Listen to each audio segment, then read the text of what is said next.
CWC Family Connection. I'm here with Pastor Jason. And before we start and dive into your message from the weekend, for those of you at home, if you would please stand up with me. James, you finally got through them. It was an amazing series. Thank you.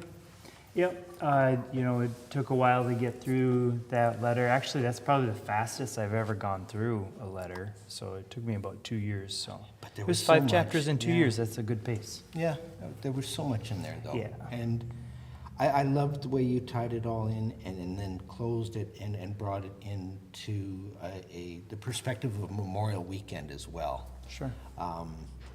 There were a few things in there that really struck me, though, when I was listening to it. I was listening to it again today, and your whole, when you started off talking about how important lean not on your own understanding was, and that the whole visual of the chair was just, it was brilliant. Yeah. I sometimes when I go into a message, I think, is this going to be real profound, or is it just going to be kind of a, that was good to know? So when it's, that was good to know, then I try to have something else to spice it up. But yeah, the folding chair idea came to me about a week ago, and then the whole puzzle thing came to me about a day before I preached. So, well, and the puzzle thing, I mean, I just tied that into your whole, the Sunday morning talks that we have and setting boundaries. And right.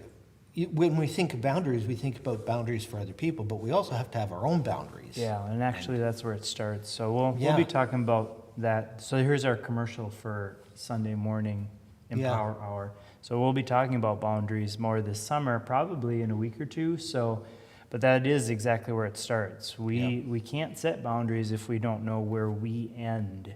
And so if we don't have really a good picture of who we are and what Christ, how he thinks of us, then it's really hard for us to create boundaries when we don't know where our own personal boundaries are. So, yeah. So this whole concept of if you wander or should you wander from the truth or go off, it's, we all do it. And it's, we look at something like that and we think, oh, we just got to get to that point where we don't do that anymore. Right. It's not going to happen. No, it's not. And that's why I really want to help us understand that we can have all sorts of truth, and no matter who you get it from, whether it's from me or anyone else, speaking some of this information, that's all it is information.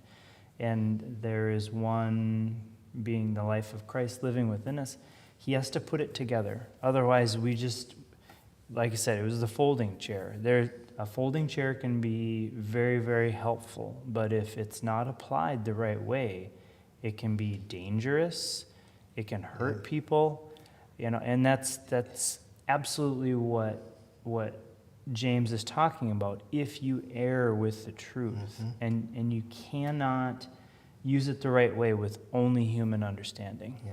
So. And that is so true. I mean, the back end story for Jane and I, and about her sister, and that's one of the things that just, that's why I'm so adamant about people not misusing Scripture in that way when it comes to relationships. Jane's sister was murdered, and it was somebody had the information, right? And what they said was 100% true. It was scriptural. But it was applied in their own understanding. Yeah. Yep. And James just talks about then one who can come alongside and convert. Well, we talked about that word convert. Yeah, that was powerful. Is not with words. It's with living out the truth. And so if we can't, in our human understanding, apply truth correctly, we've talked about it here. Truth is not information. Truth is Christ himself. Yeah. And so when his life can live out all of the pieces, put it together, and then demonstrate, then that's what converts people. Otherwise, we're just yapping and misapplying, and with our own conclusions, and it just produces errors. And then that verse 20 just says, there's destruction as a result of any of that. So the only possible way to take truth and not have it destroy is to let the source of truth live it out, and then it actually does the opposite, where it saves. Yeah. And so truth saves, but not in human hands. Yeah. And so it's very, it's just a message that there, again, James is ending his letter with it, that you can tell, like, that's the point he wants to leave people with. He started the letter with, make it pure joy if you're dealing with issues. Yeah. But he leaves it with, there's truth, but it has to be Christ. Yeah. And Christ saves. The truth saves. But if it's left in your own hands, it will destroy. Yeah. Well, and that whole concept of converting somebody, for me, that really hit home, because we were talking a little bit before this, but when I was preaching the week before, and I mentioned the fact that, one of our primary job as a church, everybody would say it's to preach the gospel, and it's like, no, it's not. It's to live it, because if we are not living it, we can't preach it. And this whole idea of conversion, of showing people the difference by having Christ live through us, is just so powerful. Yeah, absolutely. Yeah, and you were trying to figure out like where that quote came from. Preach the gospel, but use words only when necessary. So that wasn't mine. I stole it from Francis of Assisi. So he was smarter than I was, but I'm glad that you at least thought maybe it came from me. So thanks. Well, I think you paraphrased it at one point. I might have, yeah. Yeah. So. But, no, but it is in there again. James closes his message using that same encouragement to believers, and yet still says it's only going to come out one way. And otherwise it's not going to be genuine, it's not going to be effective, and it's going to hurt other people. So well, and then how you tied it all to the theme of the weekend, Memorial Weekend, and how we remember those what they sacrificed so we could have this freedom. And really, I think you ended up with quite the challenge for people. I mean, this is a choice. Yeah, it's a choice, and we're going to be remembered for what we choose, like right now, today. What did we do at the time that we had? And if it's not to actively engage in the truth being on display, then we want to be remembered for laying a foundation for the next generation, whether that means it's our kids or the other kids that are growing up. We want to model those things. And it's not because that makes God happy and we get an extra pat on the back. It's that he's alive, he wants to live. Do we understand that? Are we actually engaged in it? And frankly, I want on my deathbed to know, I spent all of my days being very focused on what he wanted to accomplish. Because to me, heart's desires are going to be included in that. He knows what our heart's desires are, and when we engage in how he wants to do that, then truth is on display. And all the things that truly satisfy us, he wants to give for us. And that can then just provide an environment for the next generation to just remember, I saw Christ alive in that person. Yeah. So. Yeah, and I guess to paraphrase, or for me, when I read that, it's go and make disciples. Yeah. Really. Yeah. And there again, it's with our actions. Yeah, it's not with our words. Nope. Yeah. People will watch and they'll see and they'll recognize that that's different than how most people conduct things. And it's not because we figured out some secret code. It's just we engaged into life that wants to say, I created you. I know the path. I know how to walk this. And once again, then the last part of that, verse 20 says, will save you from a multitude of sins. We didn't talk so much about that, but really that's the idea of to protect. Like, as things come at you, you're not strong enough to navigate the bullets. You're not strong enough to deal with all the other people who are limping around trying to hit you with sticks, you know. And it's just the idea of being covered is to save from sin having its damage continually done to you. Once again, it's not because you figured something out. It's because Christ, the one who defeated sin, is your life. He is what covers you, Right. and guides you through. Your human response would be sinful.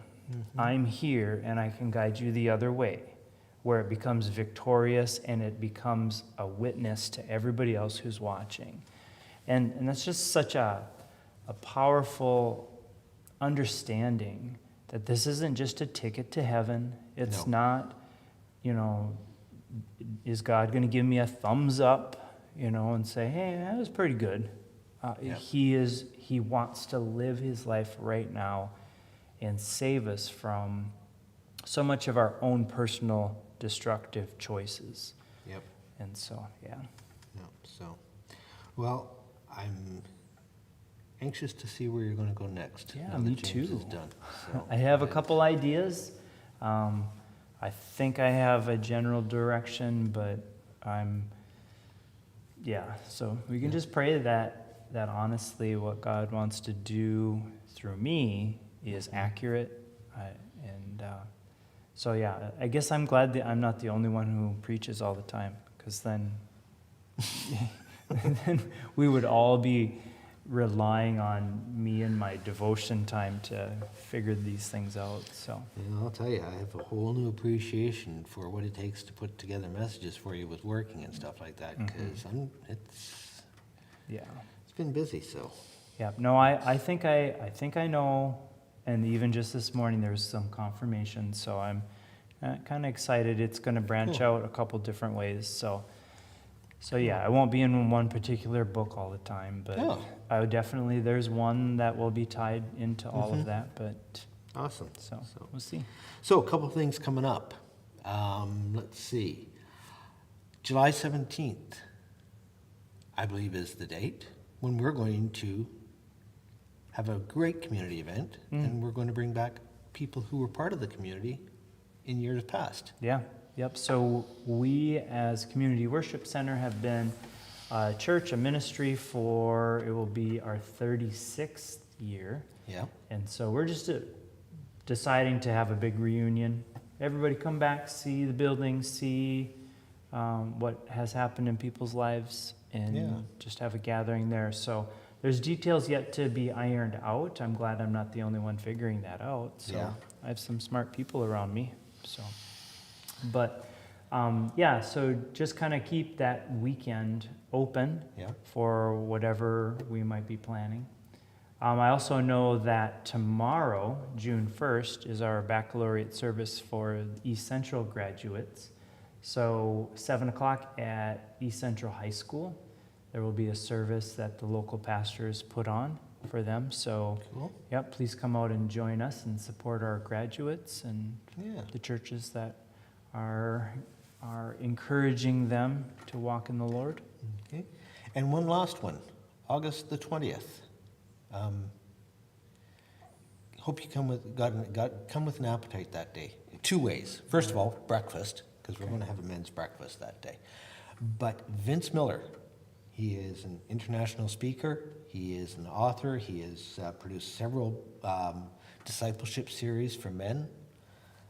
He's going to be coming here to Sandstone, right here to CWC. So, guys, save that date. It's August the 20th. We're going to start at about 8:30 in the morning. We're going to feed you both physically and spiritually. Vince is an amazing speaker. I've heard him a couple of times. Really enjoy listening to him. His ministry is called Be Resolute. You can find that online. But save that date, and more importantly, spread the news. I don't care if the guys are a member of a church or not. Bring them out to hear Vince. They're going to be challenged by it. Good. So, Good. I look forward to hearing that. Yeah. So, good. Any other announcements? not that I can think of. No, All I think Good. we're good now. Oh, well, worship our Friday night worship night for June. Don't forget that. Okay. I won't forget No, that. it's third Sunday. All right. Good. Mark that in your calendars. Yeah. All right. Alrighty. So, thanks everybody for letting us into your homes this evening. We hope you have a great week. God bless, and we will see you on Sunday morning, hopefully in person right here, 10:30. And we'll see what my message is going to be. That's right, you're preaching I'm again, preaching aren't you? again. I know.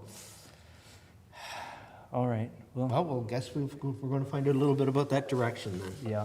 And I'll just also encourage people once again for the 9:30 time on Sunday yeah. morning, if you are available, out in our fellowship hall, we will be going through, we're still probably going to wrap up forgiveness pretty quick. And then, as I said earlier, we're going to look at boundaries and really take an idea or take a look at that idea. I think it's different than what people, it's just kind of a common phrase, but I want to make sure people know what it is and know how beneficial it is, both in just daily interaction, but also when things get a little bit more challenging, and so that we are really equipped to handle so many things that come at us. Yeah. So It's been really good, very good. And I know it's played a part in a lot of things that have been going on with me in the last few weeks. So good.